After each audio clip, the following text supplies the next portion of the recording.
హైదరాబాద్ నగరంలో పారిశుధ్యం పడకేసింది. ఎక్కడ వేసిన చెత్త అక్కడే అన్నట్లుగా ఉంది. జీహెచ్ఎంసీ కమిషనర్ కర్ణన్ నెల రోజుల పాటు మెగా శానిటేషన్ డ్రైవ్ చేపట్టినా పరిస్థితిలో మార్పు రాలేదు.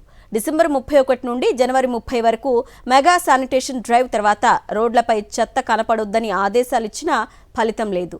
జీహెచ్ఎంసీ నిర్వాకంతో నగర రోడ్లు దుర్గంధాన్ని తలపిస్తున్నాయి. రోడ్లపై పేరుకుపోయిన చెత్తపై ధూల్పేట్ నుంచి మా ప్రతినిధి సాయి కిరణ్ మరింత సమాచారం అందిస్తారు.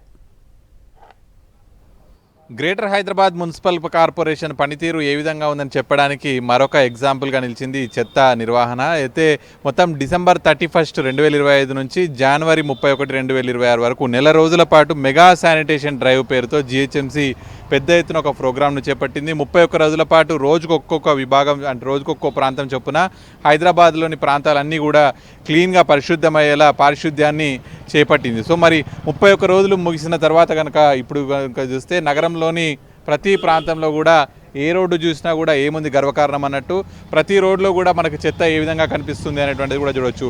ఈ ఉదయం పూట వచ్చి చెత్తను మొత్తం కూడా సేకరించుకోవాలి. మనం మధ్యాహ్నం పూట మనం ఇక్కడ ఈ వార్తను కనుక కవర్ చేస్తున్నాం, కానీ ఉదయం పూటనే వచ్చి శానిటేషన్ సిబ్బంది మొత్తం కూడా దీన్ని క్లియర్ చేయాలి. కానీ ఇక్కడ మనకు చూస్తే ఏ నగరంలో ఏ వీధి చూసినా కూడా ఇదే విధంగా కనిపిస్తుంది.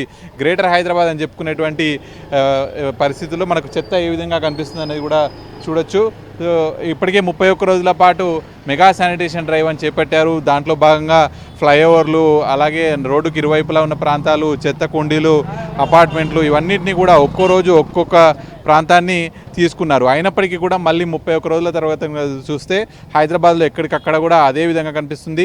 ఇప్పటికే జీహెచ్ఎంసీ కమిషనరు ఏదైతే శానిటేషన్ విభాగంకు యూసీడీ విభాగానికి సో దీనికి ఎక్కడ 31 రోజుల తర్వాత నగరంలో చెత్త కనిపించద్దని చెప్పినప్పటికీ కూడా అదే విధంగా కనిపిస్తుంది. ప్రతిరోజు చేపట్టిన పనులపై గూగుల్ షీట్ల ద్వారా నివేదికలు, ఫోటోలు, జియో కోఆర్డినేటర్లతో మొత్తం పర్యవేక్షించాలన్నారు యూసీడీ విభాగాన్ని. అలాగే ప్రత్యేక రిసోర్స్ ద్వారా అక్కడ పర్సన్లను నియమించి మొత్తం పూర్తిగా క్షేత్రస్థాయిలో పరిశీలించాలని చెప్పారు. మొత్తం పారిశుద్ధ్య చర్యలు చేపట్టడమే కాకుండా మళ్ళీ పూర్తిగా మళ్ళీ భవిష్యత్తులో కూడా ఇటువంటి చెత్త ఉండకూడదని చెప్పి చాలా స్పష్టంగా జీహెచ్ఎంసీ కమిషనర్ ఆర్వి కర్ణన్ చెప్పినప్పటికీ కూడా ఈ శానిటేషన్ డ్రైవ్ను 31 రోజులు తూతు మంత్రంగా నిర్వహించారు.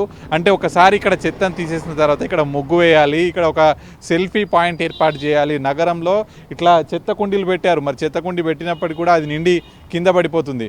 అయినా కూడా ఇక్కడ శానిటేషన్ డిపార్ట్మెంటు దీన్ని ఇక్కడ దీర్ఘకాలికంగా ఇక్కడ చెత్త వేయకుండా చూసేటువంటి ఏర్పాట్లు చేయలేదు. మన వైపు మనకి ఇక్కడ ధూల్పేటలో చూస్తున్నాం. ధూల్పేట అయితే ఎక్సైజ్ స్టేషన్ ఎదురుగానే మనకి ఇది కనిపిస్తుంది.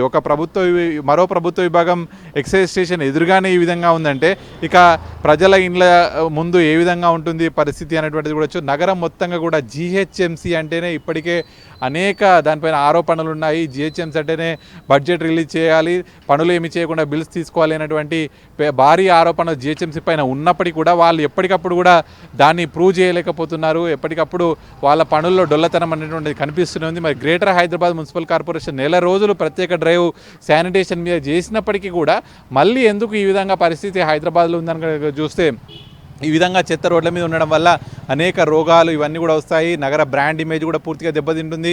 మరి ఏం చేస్తుంది జీహెచ్ఎంసీ అనగా చూస్తే మాత్రం పూర్తిగా ఎక్కడికక్కడ చెత్త అదే విధంగా కనిపిస్తుంది. ప్రజలంతా కూడా దీనివల్ల ఇక్కడ నుంచి వెళ్ళాలంటేనే తీవ్ర ఇబ్బందులు ఎదుర్కొంటున్నారు. రాత్రి అయితే దీని వల్ల కుక్కలు, పందులు ఇవన్నీ కూడా స్వైర విహారం చేస్తున్నాయి. వీధుల్లో కుక్క కాట్ల వల్ల ప్రజలు బలవుతున్నారు. దోమల వల్ల మలేరియా వస్తుంది. సో ఈ చెత్త వల్ల నగర బ్రాండ్ ఇమేజ్ దెబ్బతినడం కాదు, ప్రజల ఆరోగ్యం దెబ్బతింటుంది. పూర్తిగా అన్ని రకాలుగా కూడా ప్రజలు ఇబ్బంది పడుతున్నారని చెప్పి ఇప్పటికీ అనేక కంప్లైంట్లు కూడా వెలువెత్తుతున్నాయి. మరి జీహెచ్ఎంసీ మెగా శానిటేషన్ డ్రైవ్ చేపడితేనే ఈ విధంగా ఉంది పరిస్థితి. మరి రోజు ఇంకా ఇట్లనే ఉంటే మరి నగర బ్రాండ్ ఏమవుతుంది అనేటువంటిది ప్రజలు ఆందోళన వ్యక్తం చేస్తున్నారు. విడిజనలిస్ట్ వెంకట్తో కలిసి సాక్షి న్యూస్ ధూల్పేట నుంచి.